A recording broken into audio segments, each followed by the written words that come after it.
पता है. Assalamualaikum Nazreen. Welcome to our show Do Mastane, presented by Cinedreams Media Company Limited. Is my finger right?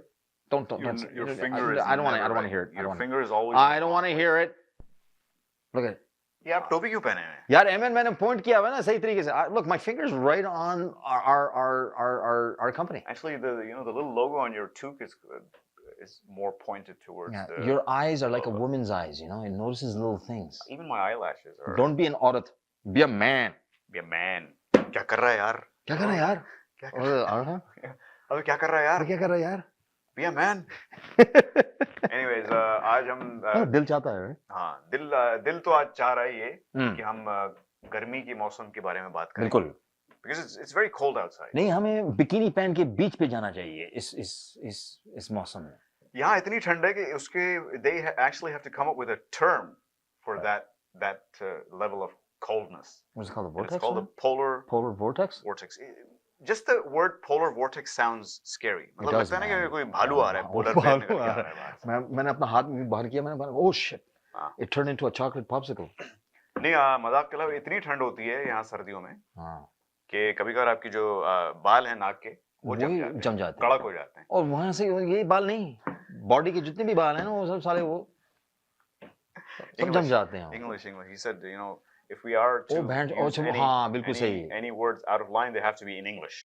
You know, when I go outside and I take a leak, it turns into ice before it hits the ground. That's how cold it is.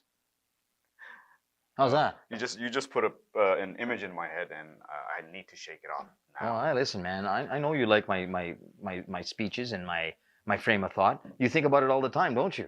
लेकिन बहरहाल आपको just to give you perspective, I guess, is it's so cold कि जो Canadians हैं जो कि ठंड में पैदा होते हैं, ठंड में गुजार जाते हैं, वो भी परेशान हैं यार. वो तो जाने मैक्सिको जा रहे हैं. लेकिन अब्दुल्ला एक सेकंड. हाँ, साले ये उल्लू के पट्टे जो हैं साले, ये सब कनाडा के ऊपर ये मजाक उड़ाते हैं. हमेशा वो मजाक उड़ाते रहते हैं कि it's really cold in Canada. Yeah. Man, Wisconsin's average temperature is -31.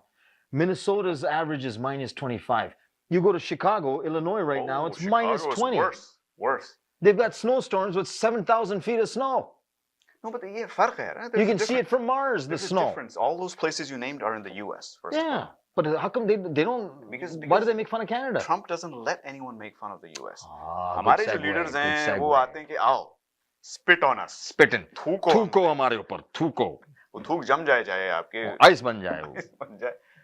But that's one thing that Trump does really well. He defends his country and his countrymen like no tomorrow. Like no tomorrow.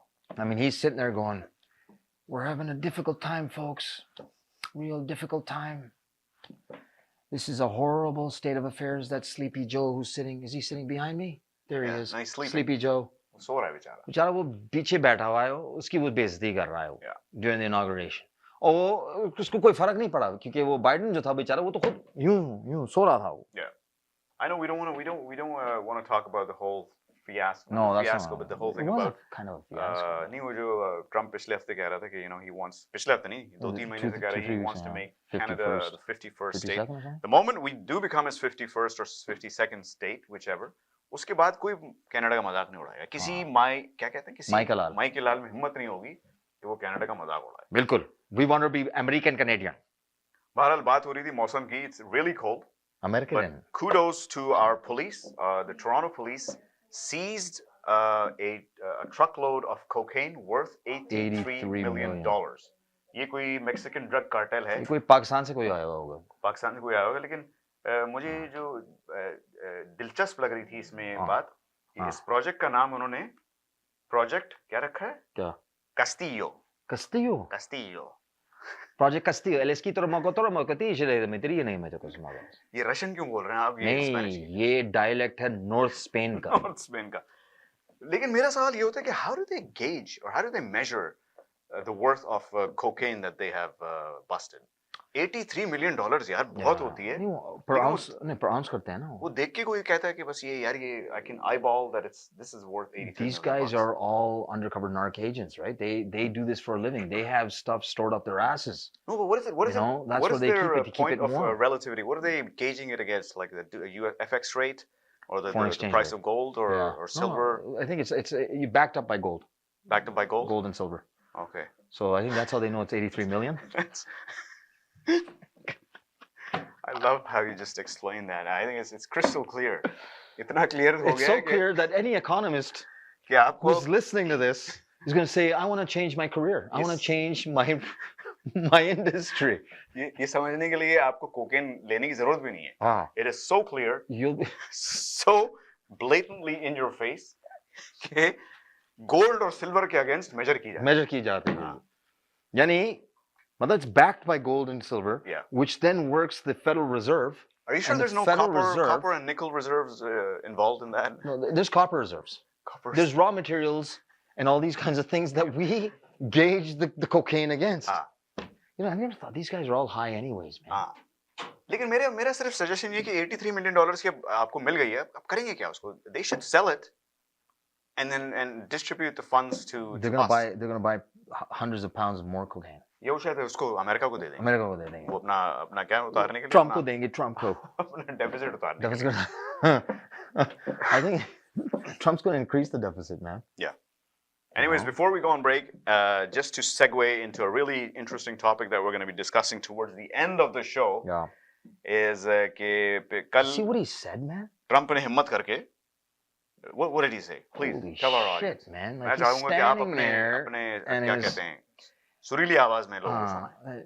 After today, folks, the United States government is now going to ban transgendered peoples. And you hear the ovation from the back, man. And then he's like, it's only going to be male and female. Hats off, man. Hats man, off. As much as damn. I shit on this guy. टोपी उतार के मैं salute करता हूँ. मैं भी अपनी टोपी अगर मेरे बाल अगर सही सेट हुए होते हैं ना मैं अभी वो करता मैं अभी. लेकिन यार ये बहुत बड़ी बात है ये. बड़ी बात है. बहुत बड़ी बात है. You know what I really liked about that?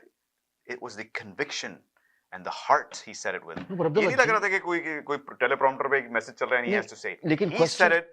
Abdullah, question ये है. He was full of pride and he did it with an integrity. Integrity के अलावा कि he wanted to drive a point home. लग रहा था कि जैसे 4 साल से इंतजार कर रहा है. कि I wanted to say this. हाँ. ये मैं 4 साल के लावा बोल रहा था अंदर से. हाँ. And that's when I saw that coming across. Yeah, but Abdullah, I want to make something. मुझे ज़्यादा मजा. I want to make something very clear. He doesn't give a rat's ass or any hair on a rat's ass about this issue. He is an artist. He is a showman. He knows that this is going to piss off 2/3 of the majority in the United States about the LGBTQ community. हाँ, वो तो हो सकता है. And that's the only reason why he did it. He's a shit disturber like us. Touchy disturber. Touchy disturber. लेकिन भारत मुझे फिर भी लगता है something tells me inside. Maybe you're right. Maybe you're right. Sitting with Trump, just two guys in a bar having a diet coke. Yeah, you're probably right. वो कहेगा कि I meant every word. I meant every word. Yeah. Until that. No, he was probably holding a lot of things in. Like he that's one subject that he can't stand, man. उसको नहीं पसंद. No, he doesn't. As much as our prime minister or ex-prime minister or almost ex-prime minister likes it. He is it. Do you see him running in the park like a little, it was really cute to watch him, he had these really skin tight shorts. वो भी ठंड में. ठंड में. He's like, oh my God, it's so cold, my nipples are getting hard. तभी ये ठंड का कहर जो है खुदा की तरफ से आ रहा है. हाँ, बोला ऐसे ही. और दौड़ो तुम ठंड में. मैं सिर्फ ये कहूँगा कि लानत हो यार हमारे इस प्राइम मिनिस्टर के ऊपर. हमें ट्रम्प को हमारा प्रेसिडेंट बनाना चाहिए. हाँ, नहीं हो जाएगा वो by default. और एक दिन इमरान खान से इसकी वो मुलाकात करवाएंगे, ट्रम्प की. और फिर पाकिस्तान और अमेरिका जो है इंशाल्लाह दोनों जो हैं, they're going to combine like this, and they're going to be the two most powerful nations in the entire world. नहीं पाकिस्तान भी स्टेट बन जाए. स्टेट बन जाएगा वो. यूएस बल्कि यूएस बन जाए पाकिस्तान का स्टेट. 5वां सूबा. 5वां छठा. We have Sindh, we have KPK, we have Punjab, we have whatever, and we have America. America with a K. Anyhow, break लेना पड़ेगा क्योंकि हमारे एक और सेगमेंट है इसके बाद. एक नहीं यार, माशाल्लाह we have बहुत से सेगमेंट. उसके बाद एक और है. और उसके बाद भी एक और होगा. हाँ. उसके बाद फिर हम खाना खाएंगे. वैसे ऑर्डर क्या किया? हाँ, वो मैं ब्रेक पे बताता हूँ. But you guys take a break. Don't go anywhere. Please. We'll be right back. I know you want to because you're thinking, oh my God, I'm going to need therapy after this. But that's okay. we'll see. अगर आपको Dubai या middle east नुमा ज़ेवरात की तलाश है तो आपको दूर जाने की बिल्कुल जरूरत नहीं। आज ही हमारे मिसिसागा रिजवे स्टोर तशरीफ लाइए। अल करम ज्वेलर्स। हमारे पास सोने के बेहतरीन कंगन, कड़े, झुमके, हार और सोने के सेट्स भी दस्तयाब हैं। शादी हो या मेहंदी या कोई भी फंक्शन, आपकी पसंद के तमाम ज़ेवरात आपको हमारे स्टोर में मौजूद मिलेंगे। आज ही हमारे स्टोर पर तशरीफ लाइए। अल करम jewellers, 3465 platinum drive, unit 99, Mississauga. या फिर कॉल करें 905-828-0009। अल करम ज्वेलर्स, फरमाइश आपकी, गारंटी हमारी।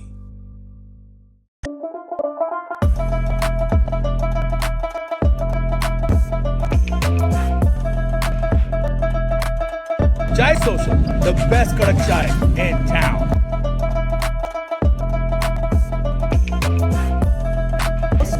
Aromatic, delicious, and Zabardast, बहुत आला चाय, आला churro chai. Chai. it's creamy. Flavour भी बहुत अच्छा था, कंसिस्टेंसी भी अच्छी थी और थिक बहुत कड़क चाय थी। Thank you. I think she says and double that. I come here. My husband comes here every day. Very refreshing. I love it. चाय आपकी बहुत जबरदस्त, बिल्कुल घर वाली चाय, कड़क चाय का मजा लेता हूँ, घर वाली चाय।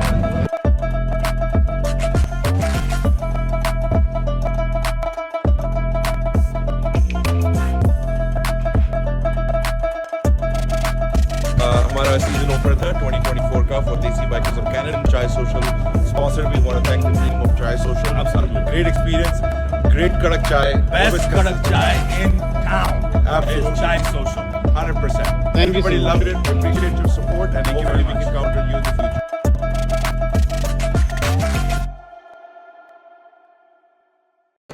HK Movers, home, offices, apartments and delivery, big or small, we move it all. HK Movers. Local and long distance, we also ship cars, Kalar transport and moving services. For service with a smile, give us a call. Call Mr. Harminder 416-524-6704. 416-524-6704 पे. Visit 140 Advance Boulevard, Unit number 10, Brampton. Long distance moving specialist. HK Movers. HK Movers. प्यार, प्यार, इश्क और मोहब्बत। सुनने में तीनों एक ही जैसे शब्द लगते होंगे, पर आपको पता है तीनों का कुछ अलग ही मतलब होता है। प्यार, इश्क और मोहब्बत समझाइए आप जरा, हमें भी और उन्हें भी। जैसे प्यार, प्यार एक ऐसा शब्द है, एक इमोशन है, एक फीलिंग है, जो कि हम अपने पेरेंट्स से करते हैं, अपने सिबलिंग से करते हैं, अपने पेट से करते हैं, कुत्ते, बिल्ली, अपने दोस्तों से करते हैं। तो वो प्यार है। तो अब बात करते हैं इश्क के बारे में।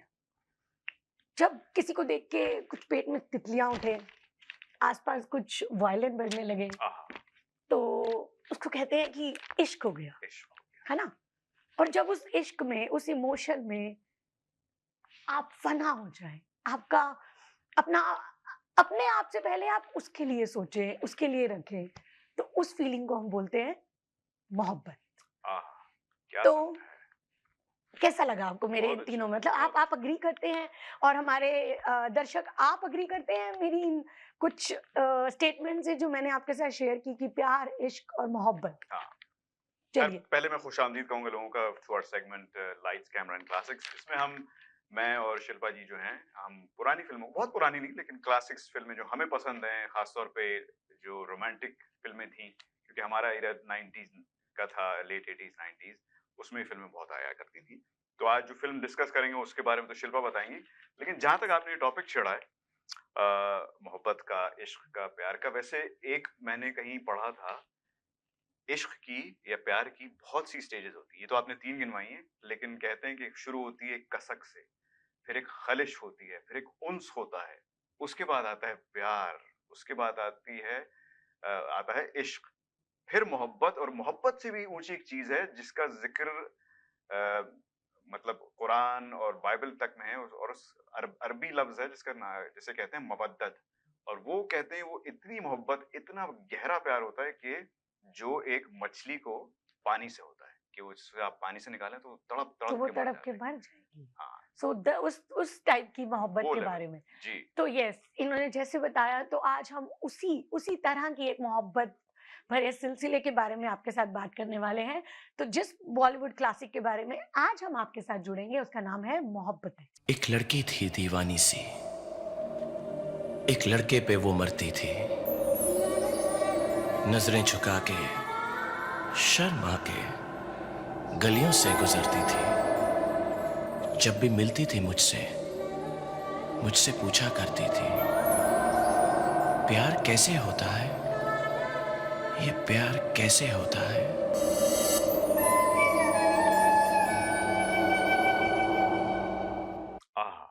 One of my personal favourites. मतलब शाहरुख खान की तो चल मेरा ख्याल है यही फेवरेट होगी मेरी, लेकिन अगर मैं अपनी टॉप 5 फिल्में गिनाऊं आप लोगों को, तो उसमें से एक पिछले हफ्ते शायद मैंने प्यार किया भी थी उसमें, जो हमने डिस्कस की थी, और Mohabbatein definitely one of the शायद टॉप। इस बात के लिए मैं इनसे एग्री करना चाहूंगी कि यस, मोहब्बतें आई गेस हमारी नहीं, मुझे लगता है सबकी लिस्ट की एक यादगार मूवी होगी, सबकी लिस्ट में ये एक मूवी होगी कि जिसने उस टाइम पे लोगों का प्यार की तरफ या मोहब्बत की तरफ देखने का नजरिया एकदम बदल दिया था। हाँ। तो 2000 में आई हुई ये मूवी, सन 2000 में ये मूवी आई थी और एक बहुत ही कमाल की मूवी थी जिसमें एक रोमांस का मैजिक था, एक बहुत ही प्यारी दोस्ती दिखाई गई है। हाँ। और उसके साथ साथ एक ऐसी उसूलों की दुनिया दिखाई है जिसमें हम लोग उस दुनिया से रिलेट करते हैं कि हम भी एक ऐसी उसूलों की दुनिया में हैं, काश हमारे लिए भी कोई एक ऐसा आए जो हमें उस मोहब्बत भरी दुनिया में लेके जाए। हाँ। तो ऐसा बिल्कुल हमारे साथ हुआ था, तो हम बहुत अच्छे से उसके साथ रिलेट कर पाते हैं। तो इस मूवी में आप सब जानते हैं कि एक नारायण शंकर का role big B Amitabh Bachchan ने निभाया, जो कि अपनी एक उसूलों की परंपरा, प्रतिष्ठा और अनुशासन, परंपरा, प्रतिष्ठा,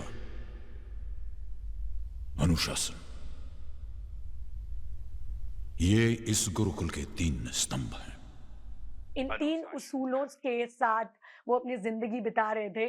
तो उस जिंदगी में उसी से अलग एक आते हैं एवर चार्मिंग हमारे शाहरुख खान एज राज आर्यन मल्होत्रा। और आज आप बखूबी आपने वो राज आर्यन मल्होत्रा का जो गेटअप लिया है, सीरियसली बहुत बहुत अच्छे लग रहे हैं आप। मेरी पुरानी यादें आपने ताजा कर दी। राज आर्यन, आपका भी जो गेटअप है बिल्कुल मेघा जैसा लग रहा है। तो हाँ, आज हमने कोशिश की है कि हम दोनों आपको, तो हम हर बार यही कोशिश करते हैं कि हम आपसे मिलें तो उस मूवी के किरदारों की थोड़ी याद हम आपके दिमाग में, आपकी यादों में वो ताजा करें। तो जैसे कि मैं आपको बता रही थी राज आर्यन, तो जिस तरह का उनका क्लैश दिखाया इस मूवी में, बिल्कुल इस मूवी का मुझे सबसे अच्छा जो पहलू था, क्योंकि देखिए रोमांटिक फिल्में तो बहुत बनी है और आमतौर पे ये रोमांस जो दिखाया जाता है वो एक लड़के लड़की का या मर्द औरत का दिखाया जाता है और पूरा फोकस और एम्फेसिस उस फिल्म का वही होता है। हम आपको कई करोड़ों फिल्में गिनवा देंगे, लेकिन मोहब्बतें एक तो फर्क इसलिए थी क्योंकि उसमें एक मोहब्बत का पैगाम भी था, जो कि एक स्ट्रगल दिखाया है कि कोई अपनी मोहब्बत में हारा तो नहीं था, लेकिन एक मोहब्बत उसकी जा चुकी थी इस दुनिया से, तो उसकी याद में और उसकी याद को ताज़ा रखने के लिए वो शख्स और मोहब्बतों को उजागर करना चाहता है, खासतौर पे एक ऐसे माहौल में जहां मोहब्बत की कोई गुंजाइश नहीं है। बिल्कुल बिल्कुल उस दुनिया में नहीं थी। तो इसी के साथ किन के साथ वो करने वाले थे, तो बहुत ही 3 खूबसूरत लव स्टोरीज यहाँ हमें देखने को मिली। जिमी शेरगिल और प्रीति झंगियानी की बहुत प्यारी इनोसेंट सी लव स्टोरी, वो आपकी फेवरेट थी। और दूसरी तरफ उदय चोपड़ा एंड स्मिता शेट्टी की एक बहुत ही फंकी रोमांस, जो कॉलेज टाइम का रोमांस आपको दिखाया। और तीसरी हमारे जुगल हंसराज और किम शर्मा ने एक बहुत ही प्यारी क्यूट सी लव स्टोरी, उनके गाने, उनकी स्टोरी लाइन, आई मीन आप बस बात करें, यू नो, एक इमोशन अपने अंदर ही एक अलग सा इमोशन जगता है जब भी आप इस मूवी के बारे में बात करते हैं। बिल्कुल इसके गानों के बारे में बात करते हैं। गानों पे बात करें, आप बताइए आपको सबसे अच्छा गाना कौन सा लगता है? I mean, it's very hard for me, but the title track I love it. हमको हमी से चुरा लो, that is my personal favorite. But हर बार मैं वही, और मैं आपको एक बात शेयर करना चाहूंगी कि ये मूवी जब आई थी तब मुझे पहला प्यार हुआ था, तो it's very close to my heart. So I used to just sing all mohabbatein song all the time. Even if I'm like sleeping, I'm dancing, I'm singing, whatever I'm doing, I'm keep on just singing these mohabbatein songs. इतना इस movie ने influence किया था हमें उस तरह, उस समय मैं भी 12th क्लास में थी और मैं हमेशा ये सोचती थी मेरा भी कुछ जाती ऐसा असल में उस वक्त कुछ मेरी सिचुएशन भी ऐसी थी, हालात ऐसे थे कि मैं एक प्यार से शिकस्ता हुआ था, हारा हुआ था, लेकिन इस फिल्म को देख के वो जो एक होती ना कि आगे प्यार होने की उम्मीद, वो फिर से जैसे जागती, क्योंकि आदमी एक बार कहीं से रिबाउंड होता है या कहीं नाकाम होता है तो थोड़ी दिन अफसरदगी रहती है, अफसोस रहता है, लेकिन इस फिल्म को देख के वही जज्बात, प्यार भरे, वही मोहब्बत वाले, मोहब्बत के लिए लड़ना, दुनिया से लड़ जाना, वो जज्बात दोबारा उजागर हुए। उस मोहब्बत में आपके साथ आपका पार्टनर हो ना हो, बिल्कुल, तो भी मोहब्बत जायज है, तो भी मोहब्बत जारी है। इस तरह का जुनून, इस तरह की मोहब्बत हमें इस मूवी में देखने को मिली। हैट्स ऑफ टू राज आर्यन, जिस तरह का किरदार उन्होंने निभाया। और मैं आपको बताना चाहूंगी, ये मूवी शाहरुख खान ने जब साइन की, उन्होंने स्क्रिप्ट तक नहीं पढ़ी। अरे वाह। He was so into Yash Chopra and Aditya Chopra, और आदित्य चोपड़ा हमेशा यही बोलते हैं कि ये उनकी पहली फिल्म होनी चाहिए थी, बट somehow ये फिल्म नहीं बन सकी। तो उनकी पहली फिल्म हम सबको मालूम है DDLJ आई थी, और ये एक कैरेक्टर उसी को एक ट्रिब्यूट था। सो अगेन इनका नाम राज ही रखा गया। हाँ, और वो आज तक राज आर्यन का जो एक इमेज है ना शाहरुख खान का, I think it's one of those images, उनके बहुत से इमेजेस उनसे जुड़े हुए हैं उनके कैरेक्टर्स के, लेकिन जो राज आर्यन का है मेरी नजर में, वो हमेशा उनके अपनी, जब तक वो हयात हैं इंशाल्लाह अल्लाह उन्हें उम्र दे, it will always stick to him. वो एक इमेज था, एक राज आर्यन जो कि खड़ा हुआ है, एक रेवोल्यूशन लाया है एक ऐसी जगह पे, जैसे मैंने कहा कि जहाँ पे इतने उसूल हैं, इतना परिवर्तन, इतने क्या अनुशासन था, बिल्कुल, लेकिन उसको एक मोहब्बत के लम्हे में, एक स्पीच ने, जो कि मेरे फेवरेट सीन पे आ रहा हूँ, मेरा फेवरेट सीन वही है जब राज आर्यन घर जाते हैं अपने अमिताभ बच्चन को। इन दी एंड अमिताभ ये सोच रहा होता है कि वो जीत गए हैं ये जंग, लेकिन वो बस अपने उस प्यार की वो जो पहचान करवा के उनका दिल पिघलाते हैं। एक सख्त और करख्त आदमी का जो खुद अंदर से टूटा हुआ है, उसके अंदर भी वो फीलिंग्स प्यार की जगाते हैं। बिल्कुल। आपका फेवरेट सीन क्या है पूरी फिल्म में? मेरा फेवरेट सीन है जब एक सीन में 3 ये जो आपके यंग लड़के हैं, तो उसमें से एक जुगलंद राज का दिल टूटता है। उसे ये लगता है कि मैं कैसे, अब मैं उसे कभी नहीं मिलूंगा, that she is in love with somebody else.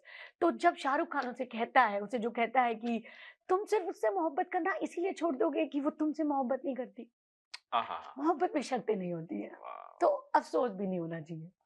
तो आपको किसी से मोहब्बत करने के लिए जरूरी नहीं है वो भी आपसे मोहब्बत करे। अगर आपको किसी से मोहब्बत है तो आप बेपनाह प्यार कीजिए, अपना सब कुछ दे के कीजिए। अगर वो आपकी जिंदगी में लिखा होगा तो वो जरूर आएगा आपके पास।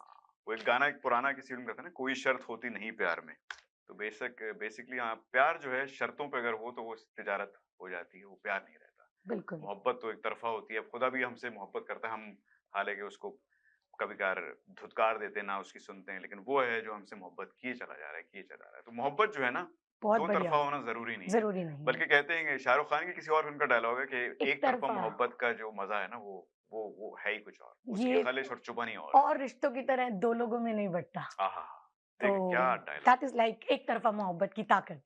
चलिए उस फिल्म के बारे में हम कभी और बात करेंगे, आज कंटिन्यू करते हैं हमारी मोहब्बतें पे। हाँ, कुछ फन फैक्ट्स आप बताने वाली थी इस फिल्म। एग्जैक्टली, फन फैक्ट्स मैं आपको बताना चाहती हूँ कि सबसे पहले जो मैं ऑलरेडी आपको बता चुकी हूँ कि शाहरुख खान ने इस मूवी के लिए स्क्रिप्ट तक नहीं पढ़ी थी। दूसरी चीज, इस मूवी में अमिताभ बच्चन जो कि अपनी एक रेगुलर इमेज से बिल्कुल हटकर आपके पास आए थे। I mean he was portraying angry young man. Bachchan, हम कैसे जानते थे उन्हें, और वो क्या दिखे हमें इस मूवी में, एक ब्राउन शॉल, उनका वो look. Hats off to Karan Johar. He did a very good job in just for all the costumes, be it with 3 young guys and girls, be it Raj Aryan, Megha. Amazing job he has done. मैं समझता हूँ कि अमिताभ के लिए भी that was a start of a new beginning. Exactly, that was the era. बाद से उन्होंने वो कैरेक्टर्स और वो साइड रोल्स तो नहीं कहूँगा, लेकिन एक होते हैं ना कैरेक्टर जो मेन लीड नहीं है वो, but he's a very important role in the movies, and that's how the journey begins. बिल्कुल। And इस मूवी में शाहरुख खान और अमिताभ बच्चन पहली बार आपको बिग स्क्रीन पर दिखे थे। That's the biggest thing, and बहुत अच्छा काम किया दोनों ने, लोगों ने उन्हें बहुत पसंद किया। फिर आगे आने वाली कई मूवीज में उन्होंने साथ काम किया, अच्छी मूवीज हमें और दी।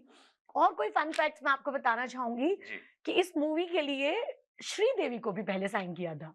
अच्छा, श्रीदेवी को क्यों साइन किया था? As a love interest of Amitabh Bachchan, but later वो रोल को आपने शेल्व कर दिया बिकॉज जिस तरह का रोल आप अमिताभ बच्चन को दे रहे थे उसमें I don't think so there हाँ, वाज उसमें नरमी नहीं दिखा सकते। हाँ, तो करस्ती उस की चीज के दिखा लिए फिर हमारे pro Aditya Chopra he is like हाँ, he's an amazing amazing director and he said that no that we don't need that role and तो ये चीज आपकी शेल्व हो गई तो नहीं आगे करी।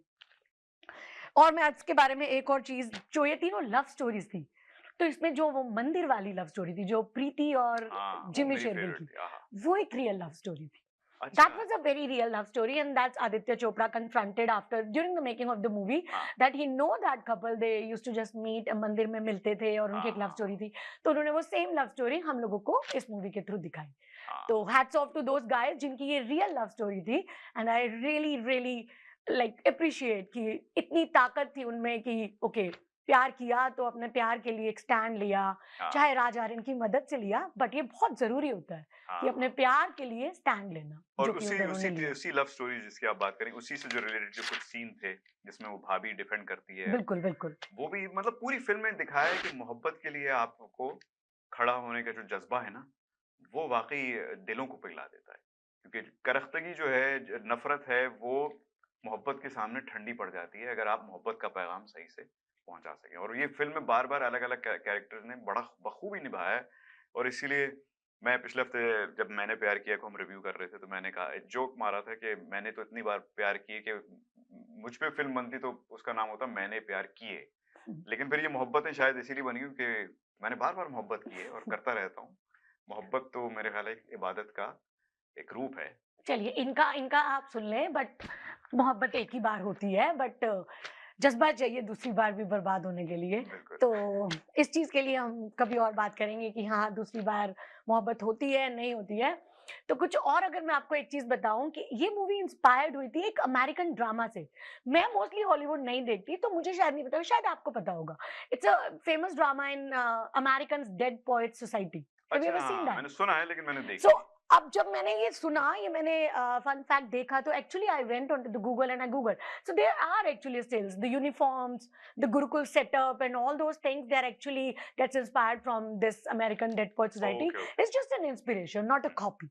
So Aditya Chopra is real a very good filmmaker, so it's not a copy, it's definitely an inspiration. हाँ, मतलब उसने आई थिंक ही बैकड्रॉप वगैरह और सेटिंग वगैरह उस लिहाज से की। अच्छा, अब आप कुछ गेस कर सकते हैं मूवी कहाँ शूट हुई होगी? Any guesses? किसी स्कूल के कैंपस में कहीं north of India. It's shot in UK. It's even not shot in India. The whole movie, like in like 6 months of span, the whole movie shot in India was UK, and the whole setup was done by Sharmishta Roy. She did an amazing job. I mean, just imagine the Gurukul setup. I just love the scene where they were just having that music class, the violin class, and so many good moments. You know, मैं आपसे बात कर रही हूँ and I'm having like a thing in my heart because I am totally in that world. मैं उस चीज को connect कर पा रही हूँ अपने आप से, और मुझे वो सारे लम्हे recall हो रहे हैं कि तो जब हमने ये मूवी देखी थी तो क्या हुआ था, कैसे हुआ था। आपने अगर ये मूवी नहीं देखी तो प्लीज आज जरूर देखिएगा, और फिर अगली बार हमसे जरूर बताइएगा कि आपकी फेवरेट फिल्म, फेवरेट गाना, फेवरेट सीन कौन सा है। एक बार जरूर बनती है मूवी देखनी, तो प्लीज देखिए और हमें प्लीज जरूर बताएं कि आपको हमारी ये सेगमेंट कैसा लग रहा है और अगली कौन सी मूवी आप हमारे साथ ये देखना चाहेंगे। चलिए, अपना ख्याल रखिएगा, हमारे साथ बातें करते रहिए और हमें सजेशंस भेजते रहिएगा। जैसे उन्होंने कहा कि अगर कोई मूवी आप चाहते हैं हम रिव्यू करें, कोई क्लासिक, मोस्ट लाइकली रोमांटिक हम ज्यादा करना चाहते हैं क्योंकि segment is based on romantic movies, तो please we are open for suggestions. तब तक अपना ख्याल रखें, शब्बा खैर, शुभ रात्रि, फिर मिलेंगे अगले हफ्ते।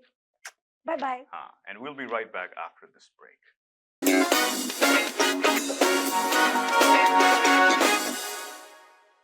नमस्कार, आदाब, सत श्री अकाल या अली मदद। मेरा नाम ईवा है और आप?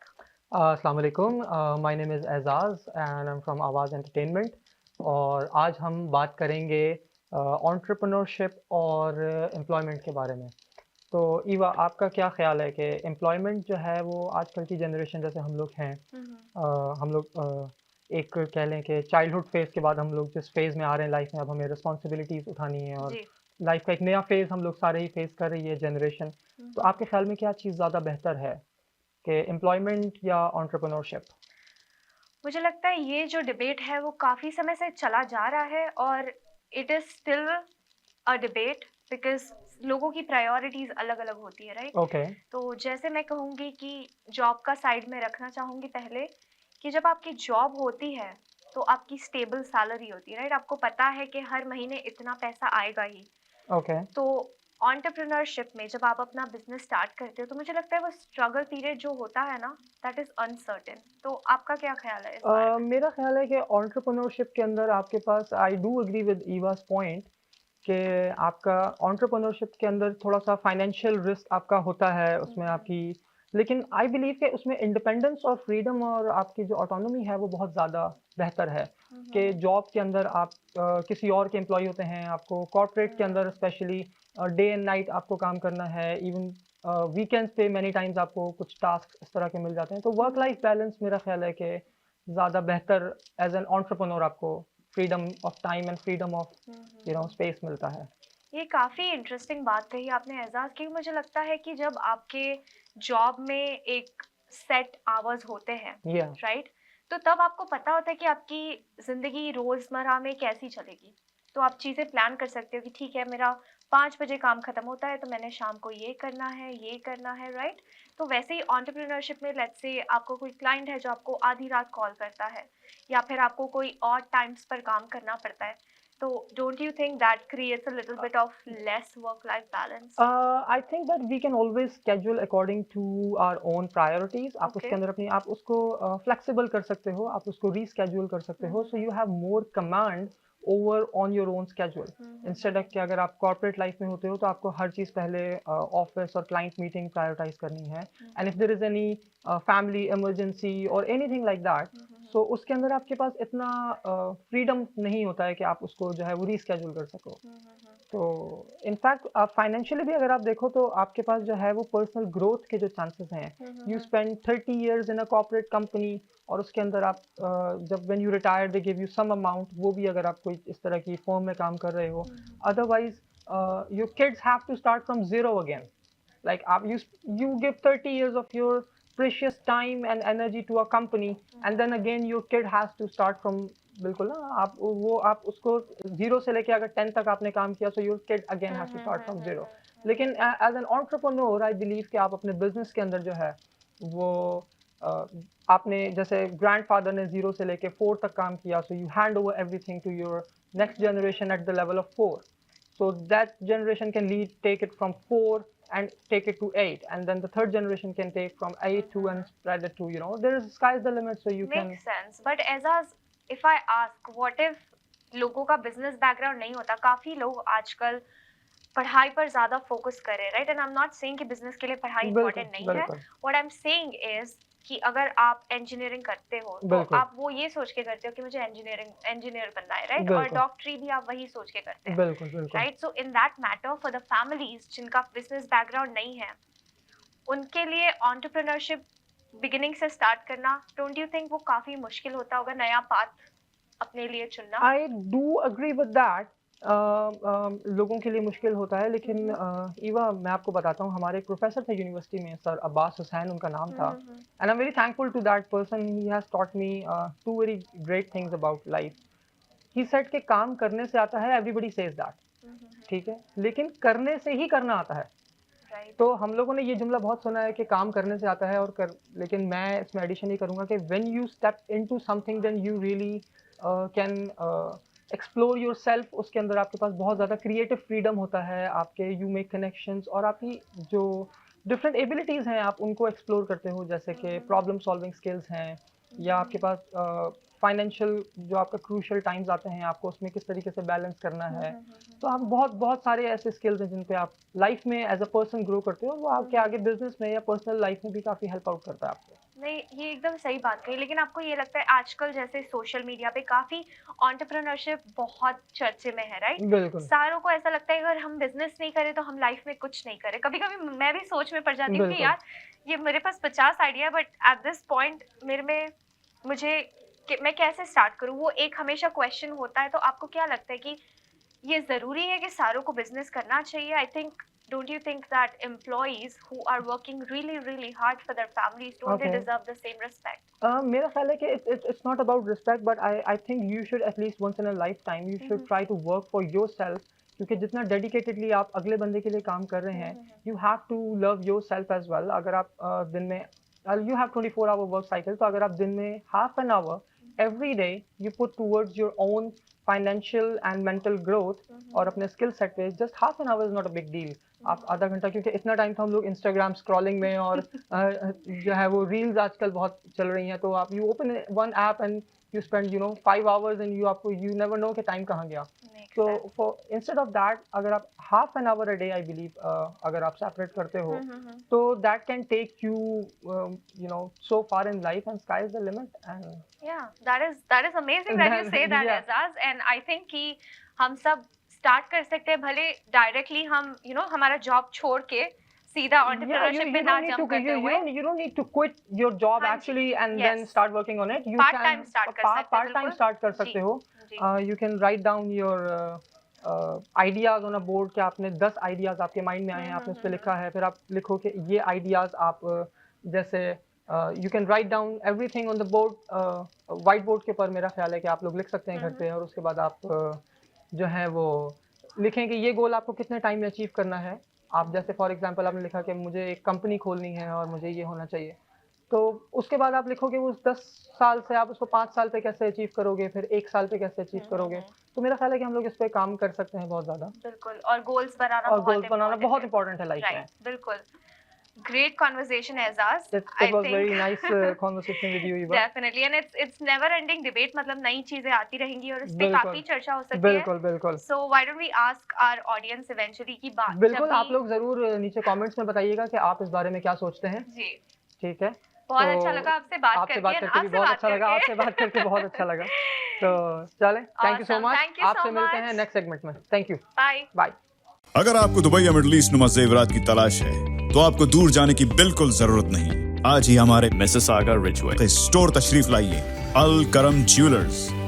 हमारे पास सोने के बेहतरीन कंगन, कड़े, झुमके, हार और सोने के सेट्स भी दस्तयाब हैं। शादी हो या मेहंदी या कोई भी फंक्शन, आपकी पसंद के तमाम जेवरात आपको हमारे स्टोर में मौजूद मिलेंगे। आज ही हमारे स्टोर पर तशरीफ लाइए, अल करम jewellers, 3465 platinum drive, unit 99, Mississauga, या फिर कॉल करें 905-828-0009।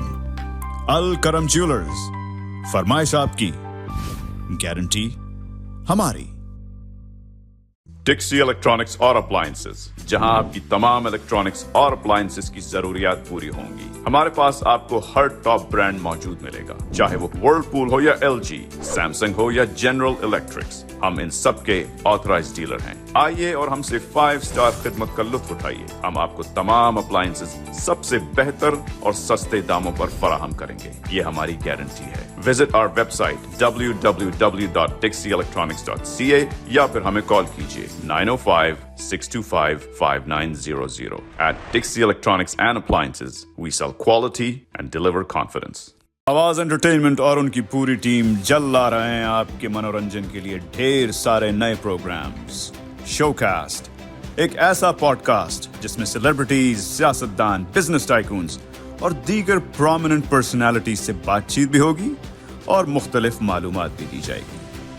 फॉरगॉटन, जहां पुराने क्लासिकल गानों को हमारे उभरते हुए सितारे नए अंदाज में लाइव म्यूजिक के साथ पेश करेंगे। इश्क ममनू, एक दिलकश romantic Turkish drama. Let's talk, मज़ाहिया टॉक शो जिसमें आप रंग बिरंगे फनकारों का हुनर देखेंगे।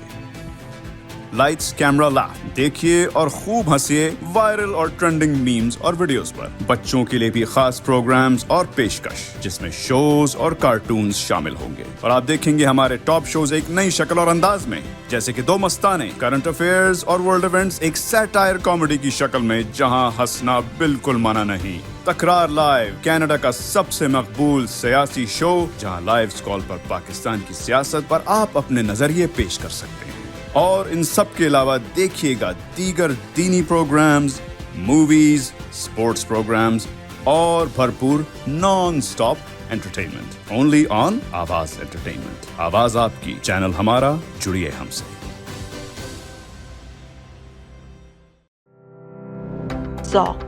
Now it's fully renovated. Live catering, barbecue, तंदूर, जलेबियाँ और फ्रेश नान। तकरीब आपके घर में हो या घर से बाहर, Zoc is providing full service now, and Zoc has opened a new banquet hall, garden event center. आपका Zoc देखकर लोग कहेंगे क्या Zoc है आपका?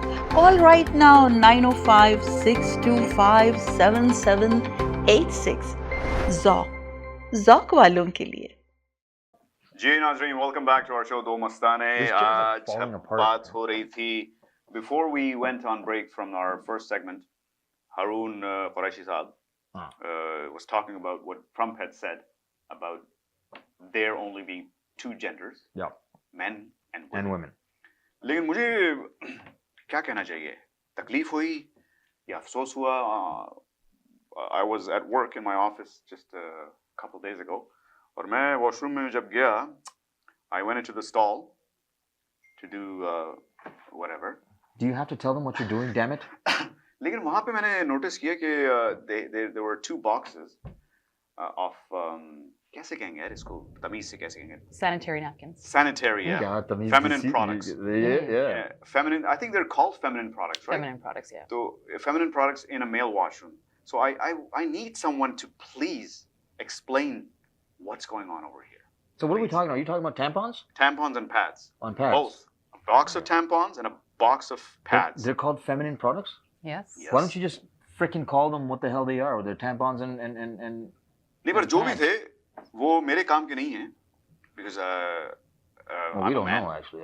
तो वो वहाँ कर क्या रहे थे? And I want Farah, maybe you have a different perspective, a woman's perspective. What is going on with the people putting sanitary products?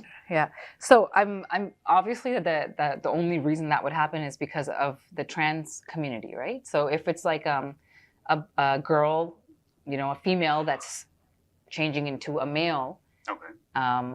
So why wouldn't she go to a woman's washroom? Because now she's saying that she's a male, so she needs to go into male bathrooms because she's transgender. Farah, what about us males who are feeling violated? उनके घर में क्या भाई बाप नहीं है? So this is what the problem is right now, right? So I wouldn't feel comfortable personally as a parent for my daughter to be going to the bathroom and having a male walk in. I don't care if you're transgender. If you're born a male, you're still a male to me. So if you're going into a bathroom with my daughter in the bathroom, I don't think that's so safe. And the same thing, vice versa. I don't think a girl that's a trans. No, right. Wait, but let me finish. If there's a girl that's a trans is going into a boy's bathroom, I don't feel safe for that girl either who's a trans, right? That's just my own personal opinion though, right? So I'm not sure how it's taken, but no, but opinions aside, मुझे ये समझना है कि if somebody is going through whatever they're going through, becoming a woman or a man from a woman, either way, vice versa, while they are still, let's say in this case, a woman is turning into a man, but while she is still in the process and she still has whatever the monthly cycle, shouldn't she continue to go into the women's washroom and using but that's what the debate is right now, right? Like there's so much stuff happening saying that no, if I consider myself to be a male, even though I'm physically not a male, but my mind is telling me that I'm a male, so I'm going to be using just because bathroom. So this is like a huge debate that's been going on for so long now, right? Can I just say something? It is what it is. No, you're right, Farah, but I want to say something that's very controversial, and it applies to not just our religion, or it applies to every religion.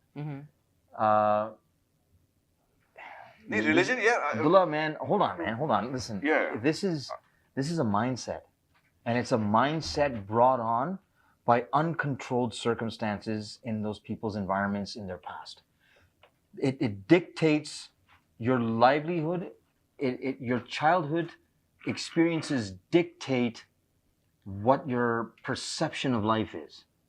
I don't know. If they feel that they're going to be a man, or they feel like they're going to be a man, it's because there might have been influences and certain situations in their lives that have dictated them to feel that way. No, I know it's a lamba debate, but that's the problem here. She's saying, okay, but this isn't what he's like. The conversation right now is having feminine products in bathrooms. Like why are they servicing those needs? That's what this leads to, though, is what I'm saying. If there are my question is, there are 10 males in the office.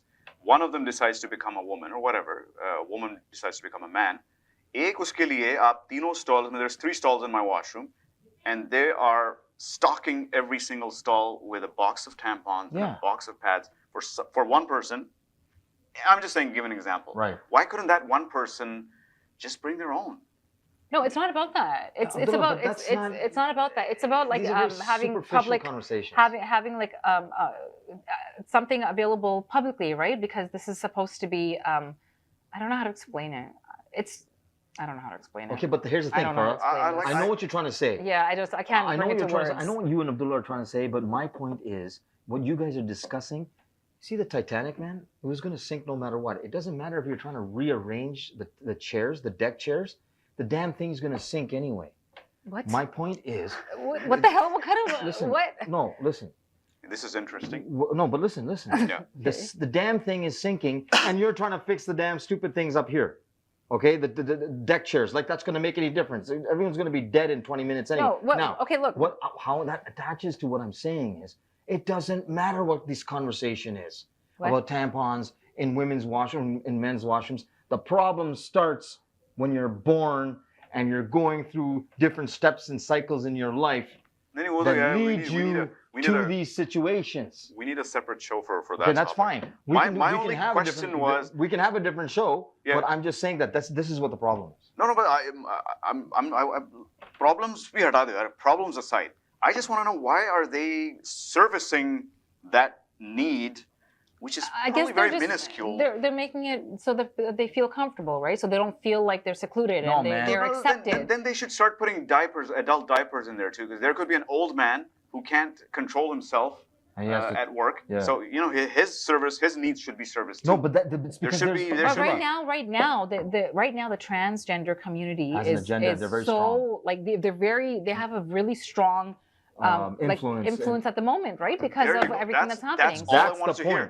It's all about but like the transgender community coming out and saying, no, we want our rights. They want their rights. So this is kind of like a way of showing that we're giving you your rights. Yeah. And you are like human. We see you and we understand you, right? So that's what it is. Yeah, But personally, I mean, just speaking about having a female, doesn't matter if you're turning into a male or whatever transgender like you're experiencing. If you're born a female, I don't feel comfortable with you going into a male bathroom anyway, right? Yeah. Like that's just something, because physically we are different. I don't care what anyone says. And Right. it's factual. We are different. Yeah, but right? Farah, the thing is, So- when they have a narrative or an agenda that they need to push, they'll push that agenda. They'll push it and they'll make a statement, and that's they'll make a exactly statement. exactly how I felt when I stepped into that stall 2 days ago. I could hear those boxes telling me, you know what, we're here now. Yeah, what are you going to What do are you about gonna it? do about What it? are you going to do about it? And that's all I heard And- in my and- head. But why is it bothering you? Because then they should start servicing every single need of every single person on that floor. People could be going through depression. Start putting depression pills in the washroom. Start putting condoms. So maybe somebody needs condoms at work. Maybe they're just very turkey.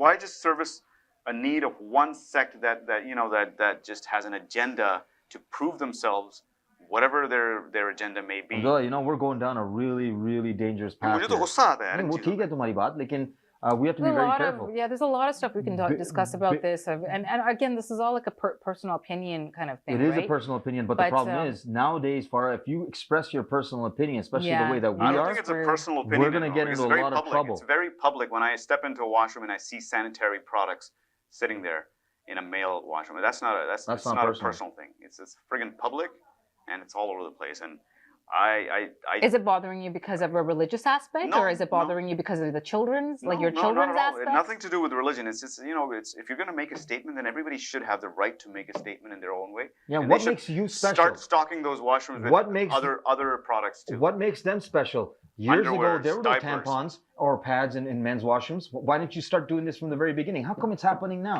What is the narrative? What is the push that you're giving to people now? No, Why now? It's because it's starting to become accepted now. That's why. Yeah, but why? It wasn't there. This wasn't really acceptable. So in other words, now that it's been accepted, and now we want to shove this down your throats because we've had a difficult time in our lives since the dawn of time. We've had a difficult time. Now we want to show you that we're the boss. I think that they're just trying to make the transgender community feel a little more safer and more acceptable. That's a nice political way. It's not political. It's the truth. They're trying to make them feel like accepted. They have never been accepted ever from the beginning of time. No, but a lot of people have not been accepted. Black people have not been accepted. still not in accepted. certain places. You don't shove a black person into a tampon box. stall. Yeah. Oh, okay. Yeah, well, Anyways, Okay, so getting off topic now. At least we can have a good laugh. Because मेरा mood बहुत ज़्यादा खराब हुआ था ये देख के. Maybe it's a personal thing, man. People. I don't care. It doesn't make a difference to me, but it does make a difference to me when it comes to my daughter going into the bathroom and having a boy walk in. That is Farah, the way that makes a difference. Hold on, Abdullah. The way that makes a difference for you. For them, right? Yeah. The way that makes a difference for you. That's the way it makes a difference for him. That on a personal level, he feels that his personal rights are being trampled or trampled on. Yeah. Okay. Yeah. Why should I give a shit about what the hell's going on? That's their problem. Go take it somewhere else. You don't put it in a guy's washroom, man. Yeah, especially where I work. I personally wouldn't feel safe if a transgender man walked into the bathroom that I was using. 100%. So I wouldn't. That's my personal opinion. But yes. But that's all we have time for. Even though we could talk about this all day, all night. Abdullah, it's a very touchy subject. Yeah, it really is. And very I'll tell sensitive. you, we can all get into trouble for this, but at the end of the day, if you're going to sit there and just be politically correct all the time in your damn lives and never show the balls that you're supposed to show, okay, then fuck off then. That's all I got to say about that. No, to each their own. Like, whoever wants to live a certain way, they have the right to live that certain way, right? Fair enough. There's nothing wrong with that. Then Farah, that is not what we're talking about. We have the right to live the way that we live. Bring your own, man. That is Bring not what we're baby. talking Bring about, your though. own It's not stuff about and put like it in how your a purse, personal preference. whatever. It's about like security and safety of. No, that's all good. No, but what he's saying is to bring your own stuff then. Yeah. Bring your own friggin' tampons and have a purse for all I care, but don't put it in my washroom where I have to go take a leak. It's that simple, right? Yeah. Like that's the. If that's a goddamn problem, go on this is going to be a big fight. So yeah, we're going to have to wrap it up now because we don't want to get into a fight. अपना ख्याल रखिएगा अगले हफ्ते हम इधर ही मिलेंगे शायद इसी मूड में मिलें हाँ लेकिन मिलेंगे जरूर हो सकता है कि ना Today everybody was a little cranky when we all got here, so it's except for Farah, she's always very sunshiny. Anyways, दुआ में याद रखिएगा अपना ख्याल रखिएगा. We'll be back next week, same place, same time.